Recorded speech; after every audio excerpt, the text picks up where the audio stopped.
Oke, dari pendapat oleh Pak Roy tadi bahwa untuk size APBN kita di tahun 2024 ini masih mumpuni begitu untuk mendanai pemilu.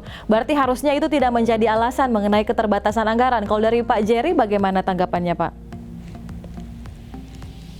Iya, saya kira apa yang dijelaskan oleh Bung Roy jelas sekali memperlihatkan bahwa memang penundaan pemilu dengan alasan keterbatasan anggaran itu tidak tepat ya.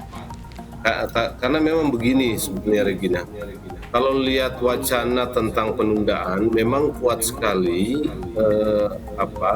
dorongan untuk itu ya, sehingga sementara secara konstitusional itu kan tidak mungkin ya, karena undang-undang kita itu memang menggariskan undang-undang dasar ya, bahwa misalnya tidak ada 2 periode, tidak ada perpanjangan jabatan. Meskipun penundaan pemilu dalam undang-undang pemilu itu diatur, tetapi sebetulnya dia membutuhkan prasyarat yang cukup kuat ya.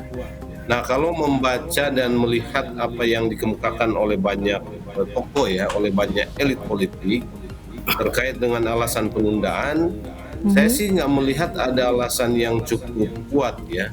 Karena itu sebetulnya kita bisa mengatakan alasan-alasan yang dikemukakan ya, termasuk alasan keterbatasan anggaran, itu memang sengaja dimunculkan atau dibuat-buat untuk melegitimasi kepentingan-kepentingan mereka di balik wacana penundaan ini ya, sehingga mungkin publik akan merasa penting juga untuk menyetujui penundaan pemilu ya. Jadi anggaran sudah pasti nggak bisa. Dari penjelasan yang dikemukakan Roy tadi clear betul ya, bahwa kita punya kemampuan untuk membiayai pemilu 2024 dari sisi ruang fiskal yang tersedia, meskipun juga kita harus menggariskan Regina ya, bahwa kita tidak boleh boros gitu. Karena anggaran yang diajukan oleh KPU itu memang kan tinggi sekali. Dari hitungan IBC tadi saya kira itu memperlihatkan kita aja tercengang kan gitu, apalagi pemerintah dan DPR, karena naik 263%. Sementara di 2009 ke 2014 itu kenaikannya cuma presentasi kenaikannya cuma sekitar 47% kan gitu, dengan angka 23 triliun ya. Ya 23 triliun atau berapa triliun tadi ya. Jadi tidak ada alasan ya, apalagi kalau menggunakan alasan keterbatasan anggaran untuk melakukan penundaan pemilu. Nah, karena itu memang sebaiknya kita mendorong wacana-wacana yang sifatnya mungkin lebih edukatif dan lebih oke ya, karena bangsa kita ini kan sedang mengalami pandemi. Jadi ya para elit itu sebaiknya membuat masyarakat itu tidak bingung dan stres memikirkan mengikuti ya wacana-wacana yang mereka gulirkan, yang sebetulnya kelihatannya hanya untuk menggolkan kepentingan politik praktis mereka, dan mungkin juga ada sebagian kepentingan ekonomi di balik itu. Oke, kalau kita kilas balik ya mengenai isu ini, isu penundaan pemilu 2024 dan perpanjangan masa jabatan presiden yang walaupun secara jelas-jelas sudah ditolak oleh Presiden Jokowi sendiri, bahkan sudah mengeluarkan statement ya. Kita lihat ya terlebih dahulu apa statement dari Presiden Jokowi berikut ini pemirsa mengenai perpanjangan masa jabatan presiden. Apalagi yang harus saya sampaikan, bolak-balik ya sikap saya nggak berubah. Janganlah membuat kegaduhan baru. Kita saat ini tengah fokus pada penanganan pandemi, dan saya tegaskan, saya tidak ada niat, tidak ada juga berminat menjadi presiden 3 periode. Konstitusi mengamanahkan 2 periode. Itu yang harus kita jaga bersama-sama. Oke, nah kalau dikilas balik ya mengenai isu ini, di November 2019 ada wacana jabatan Presiden 3 periode mengemuka seiring usulan amandemen Undang-Undang Dasar Negara Republik Indonesia. Kita ingat sekali waktu itu ya mengenai amandemen UUD 45 yang mengemuka, kemudian di Desember 2019 Presiden Jokowi tolak usulan jabatan Presiden 3 periode. Nah, Maret 2021 Amin Rais sebut ada skenario ubah ketentuan Undang-Undang 1945 terkait usulan jabatan Presiden 3 periode.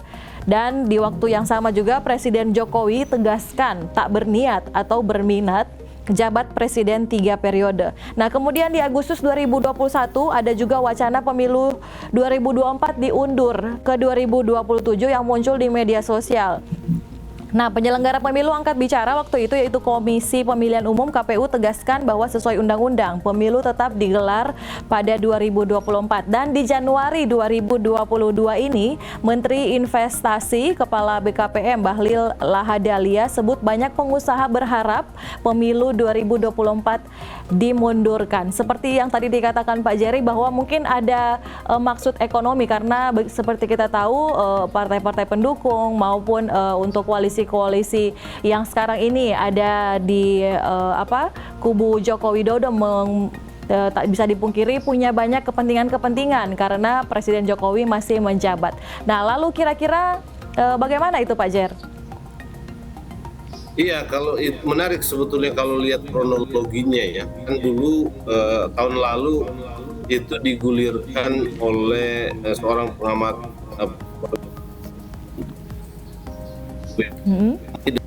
dengan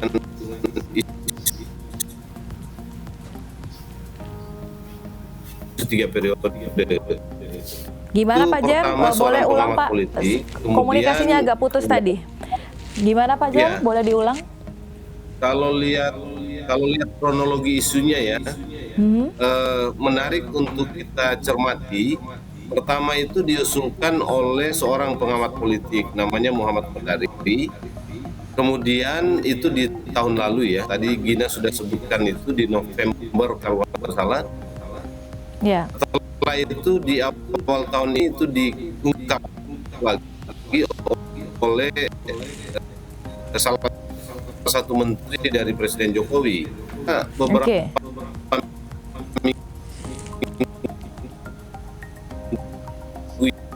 yang lalu itu dilakukan penundaan pemilu dengan alasan bahwa masyarakat masih atau rakyat presidennya.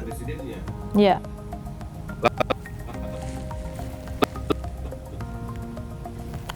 Yang halo terakhir, Pak Jer, sinyalnya hilang-hilang Pak. Halo.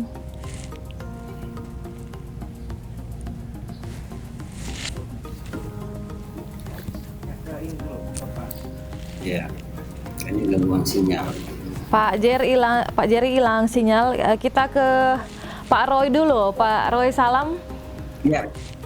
Ya, Pak Roy, mengenai penundaan pemilu kan tadi kita sudah bahas mengenai anggaran dan sebagainya, bahwa tadi dikatakan bahwa untuk APBN kita masih mumpuni. Tapi Pak, ada yang berpendapat bahwa memang Indonesia sekarang ini lagi terlilit hutang dengan angka yang lumayan besar. Apakah itu kira-kira punya pengaruh atau tidak dengan penyelenggaraan pemilu dan juga mengenai ketersediaan anggaran negara? Tapi kita akan bahas setelah yang satu ini. Kita kembali lagi di Bicara Kawan. Jangan kemana-mana, tetap bersama kami.